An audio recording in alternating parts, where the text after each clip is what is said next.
Hello everyone, I'm Sai Lakshmi from Analytics Plus and welcome to this webinar titled Deliver Next Level Customer Support Using Advanced Analytics for your Service Desk.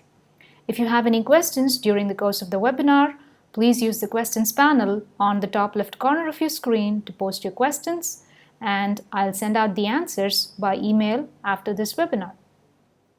Alright, let's get started. Why is customer service relevant to the IT industry? Customer service is a term that's often relegated to the B2C industry. We hear a lot about why customer service is important for B2C businesses and how it can transform the face value of businesses, as well as how it can help retain existing customers and bring in new customers through referrals.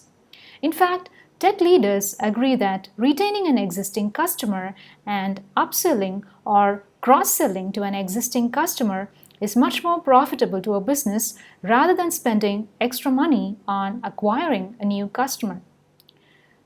That makes us wonder about the importance and relevance of customer service in a B2C industry where your customers are your own end users, doesn't it? Good customer service improves end-user satisfaction and in turn increases their productivity. When a customer comes to your service desk with a request, it's important that you resolve the issue at the earliest and to the utmost satisfaction of the end users. This will help them get back to work and also increase their productivity. You need to remember that an unhappy customer or an angry customer cannot be productive. Let me recount a recent incident. I faced an issue with my laptop mouse. It just stopped working. I tried connecting, reconnecting, and all the usual gimmicks, but the mouse just refused to work. So I raised a request with a help desk and asked for support to replace my faulty mouse with a new one. Soon after, I heard back from one of the support techs that they did not have stock of the type of mouse that I use and that it would be available only by the end of the day. Now, I had an important presentation that day, so I borrowed a spare mouse from one of my colleagues and got to work. When I came back from lunch, I found a shiny new mouse sitting on top of my desk. The support guy had replaced my colleague's fully functioning mouse with a new one while my faulty mouse was still lying in my desk drawer. I called the support person and found out that the mouse from my desk had already been packed and was on its way to the vendor. It took me about half a dozen phone calls and a few trips to the service desk admin room to get things sorted out and get back my colleague's mouse. This whole thing cost me half a day's work. This incident taught me one very important thing about customer service. It's not only important to provide a timely resolution, it's all the more important to provide a resolution that your customers will be completely satisfied with. More often than not, help desks are preoccupied with providing timely resolution that customer satisfaction tends to be an afterthought. They have multiple dashboards dedicated to monitoring ticket resolution and often swim in so many metrics and KPIs that the human part of the equation is completely overshadowed. Help desks need to understand that providing speedy resolutions alone isn't enough to earn your end users' satisfaction. It's important to address the reported issue properly and provide a satisfactory resolution. A service desk that communicates effectively and efficiently with end users and provides timely resolution goes a long way in improving employee productivity, boosting morale, and ensuring business services are not affected. On a high level, this can also save the company a good deal of money in the long run. Well, now that we've established why it's important to provide superior customer service to help desk customers, let's focus on the how. So the next question is, how can you improve customer satisfaction in your help desk? In this webinar, I'll give you 5 tips on how you can improve your customer satisfaction levels and provide seamless customer service that benefits both the organization and the end users. Now, before we explore the different tips that I've planned for this session, let me tell you a little bit about Analytics Plus, the application that I'm going to use for this session. Analytics Plus is a business intelligence and IT analytics solution from ManageEngine.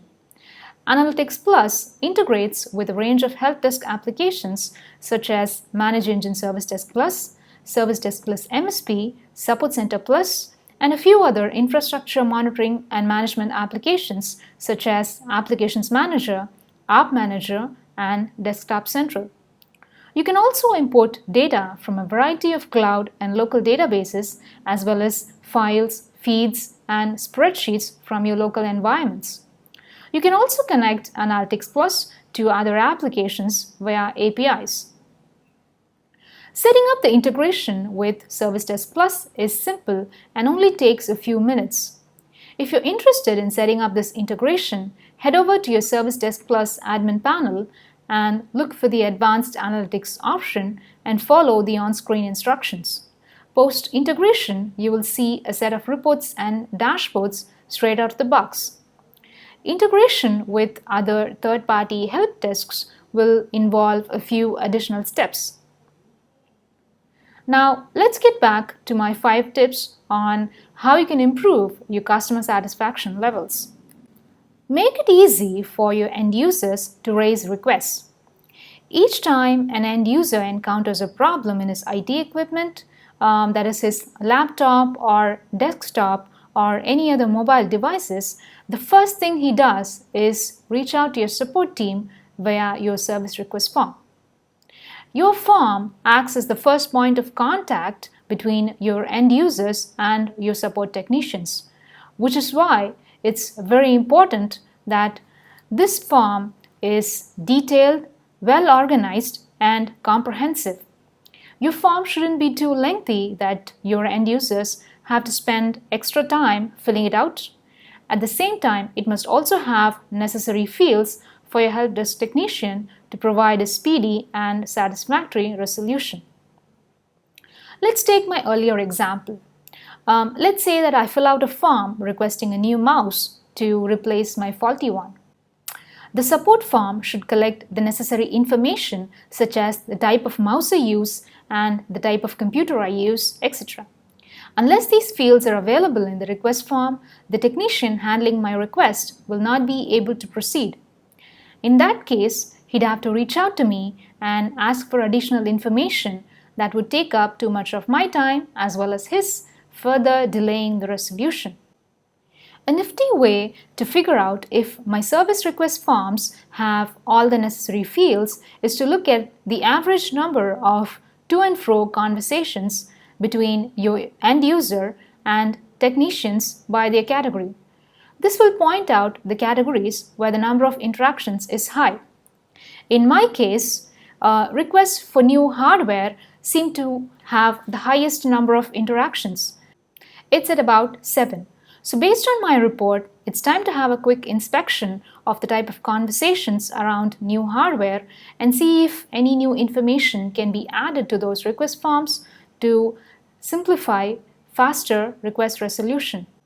So this takes care of the requests that come in via the Service Desk Plus request forms. Now, what about the requests that are sent in via email?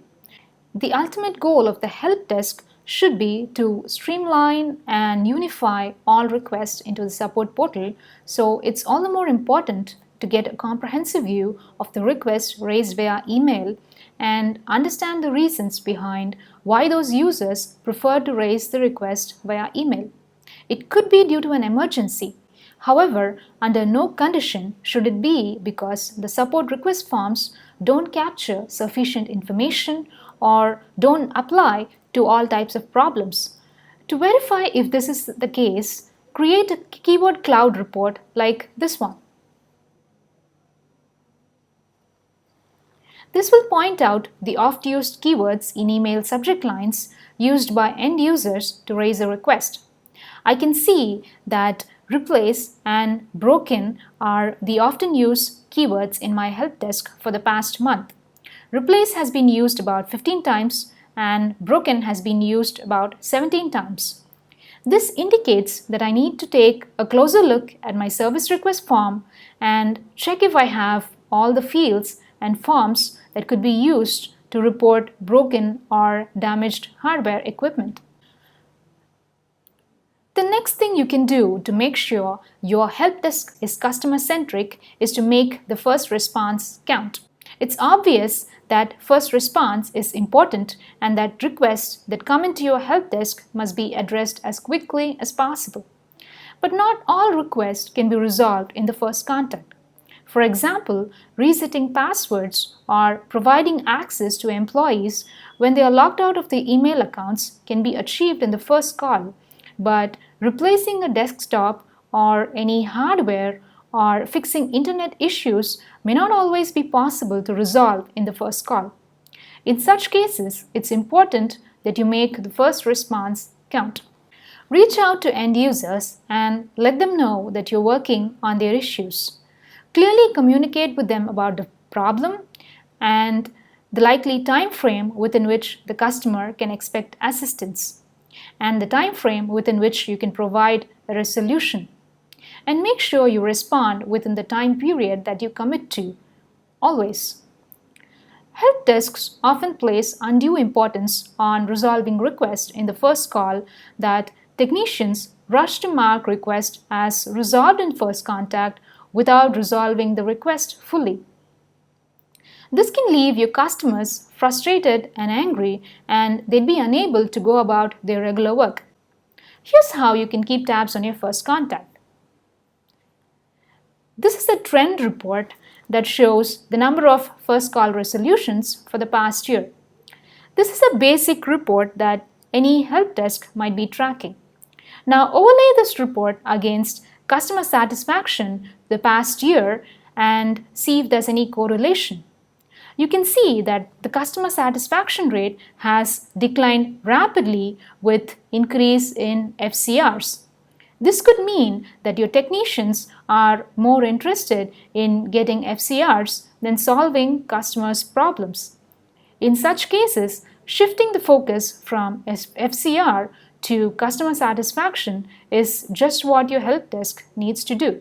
Let's now move on to the next tip. Empower your users.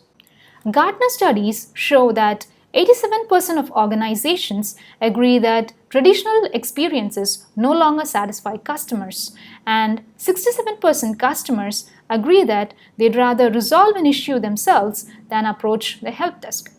The shift left or shift to self-service is a concept that recently gained a lot of momentum, and it's about time your help desk adopts this concept as well. The reason being, in today's anonymous, internet-driven world, people rarely interact on a personal level. So how can help desks provide satisfactory solution to end users who don't really want to talk to a service tech? Empower them with solutions. Having a fully stocked knowledge base with solutions to all frequently asked questions will save the help desk a lot of time and effort. One thing that help desks need to keep in mind is that when end users come to you with a problem, you need to assume that they have already tried out everything they could to fix the issue. For example, let's say that my new phone isn't starting up. The first thing I would try to do is a restart. I would also remove the batteries and try rebooting the phone again. So when I come to the help desk, I don't want the solution guide telling me to reboot the phone. I would need more details to help me resolve my issue. So if your help desk already has a knowledge base, start by looking at the least used solutions.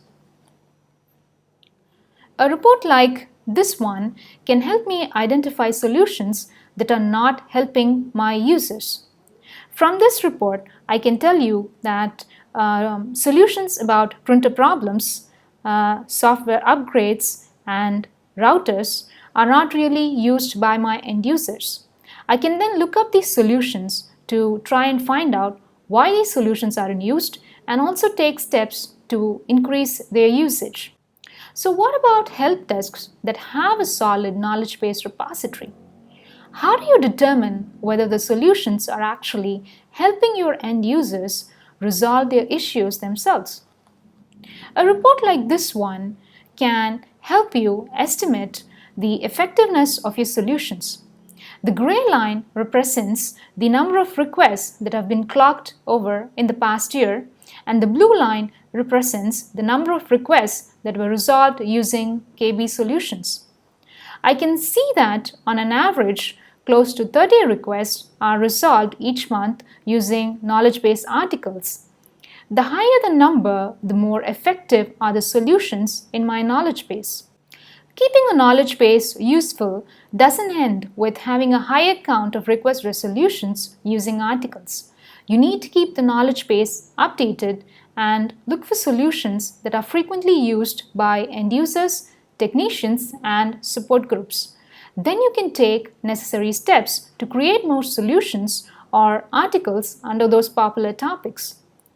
One way you can ensure that is to figure out the technicians who contribute more solutions and reward them. This will also serve as a great inspiration for others to contribute more solutions. Here's a sample report. I can see that Joe Williams and Jennifer Doe are my top contributors, while Lynn Hendricks and Robert Whitman are close behind. Encouraging these technicians for all the hard work and recognizing their contributions in making self-service a reality for my help desk and for my end users will be the first step in empowering users to resolve issues themselves and to ensure your help desk puts customer satisfaction in the forefront. Moving on to our fourth tip. Identify and troubleshoot bottlenecks that stall request resolution. When I raise a request with my help desk, say that I'm unable to upgrade my operating system, then the help desk must assign my request to the concerned technician quickly, who in turn should pick up the request in the order of his request queue and get to work. The whole process should be friction-free. However, this isn't always the case. Requests are often left untouched in the request queue, or requests get picked up but are not worked upon. This is an unhealthy sign for any help desk, and if left unnoticed, could pose serious problems for the help desk in the long run. A report like this one that shows the average time spent in each status will help you catch any friction or bottlenecks that your request process may have.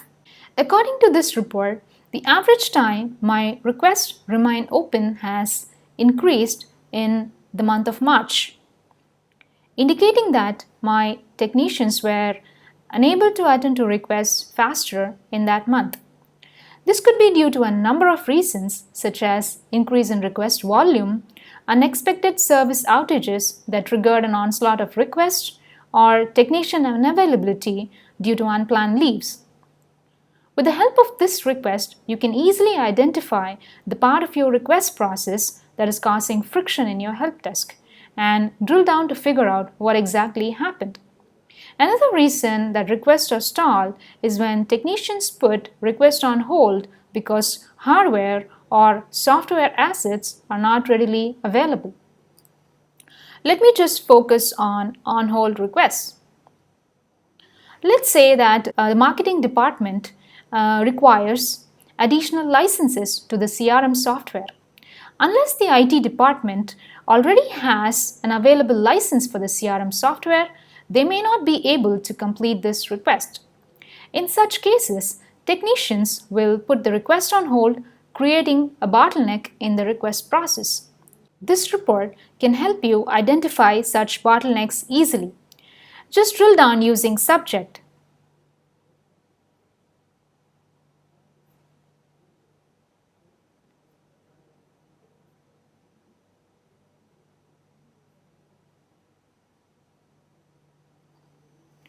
Now, this tells me that request for a CRM account has been put on hold.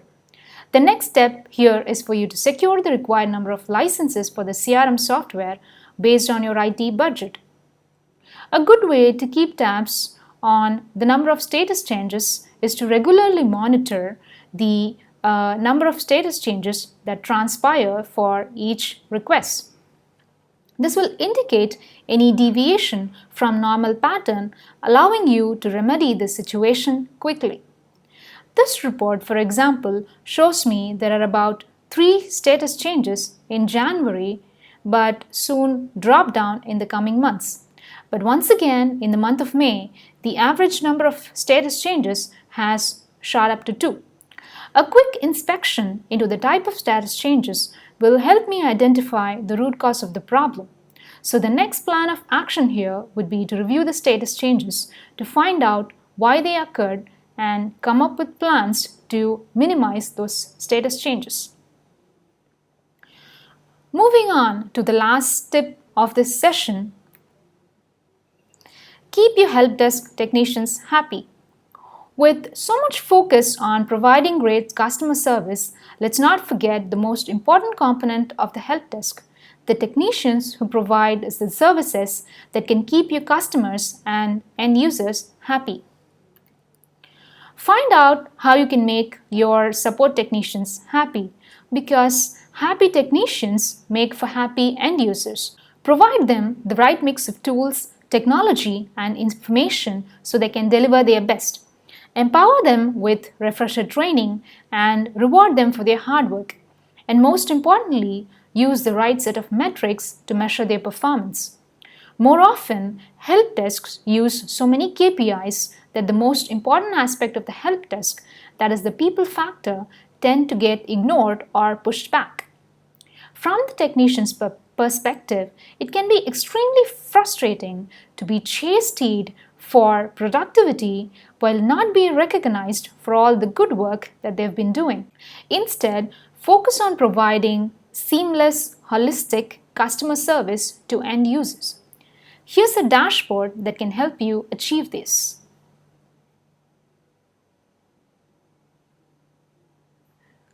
The technician leaderboard. At the top of the dashboard, we have a few widgets that show the technician's site and the support groups with the most requests closed. The KPI widget section is followed by reports that show top 10 performers by the number of tickets closed and the top 10 technicians by the fastest average resolution time. Below these reports, you have the top performing groups and top performing sites. Now, these are usual metrics that are used by managers to measure productivity. But below these are metrics that can give you the true picture of your technician's performance. First, we have a report that shows you technicians with least escalations. You can see that the technicians who have the least number of ticket escalations aren't necessarily the same set of technicians who have the highest ticket closure count or the fastest resolution time.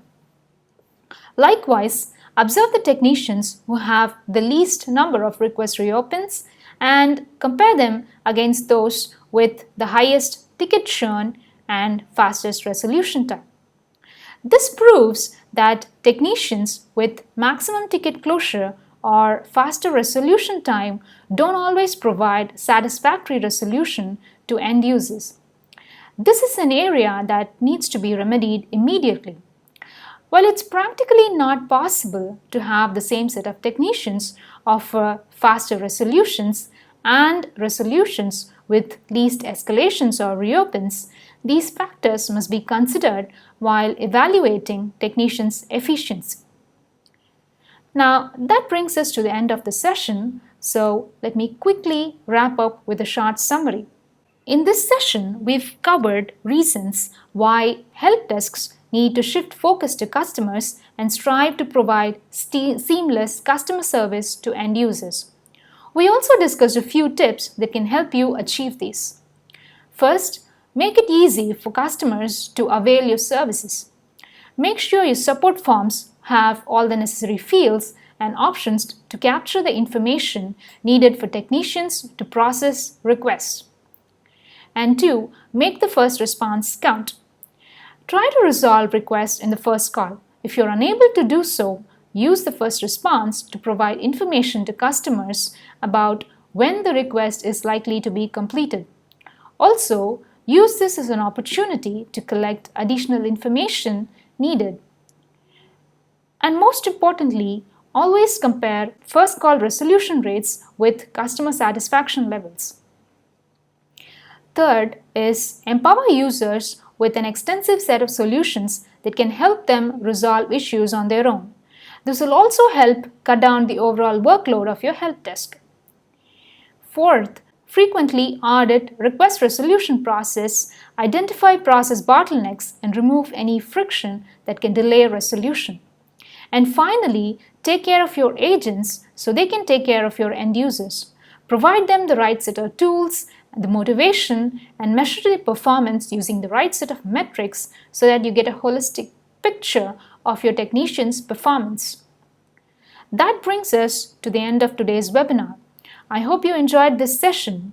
Most of the reports featured in this session are offered out of the box for Analytics Plus integrations with Service Desk Plus. If you're already using Analytics Plus, please upgrade to the latest version of Service Desk Plus and Analytics Plus. If you're new to Analytics Plus, scan the QR code flashing on your screen to download a free 30-day trial of Analytics Plus. Well, that's all from me for now. If you have any questions, please drop an email to sailakshmi.b@zohocorp.com. Thank you and have a great day.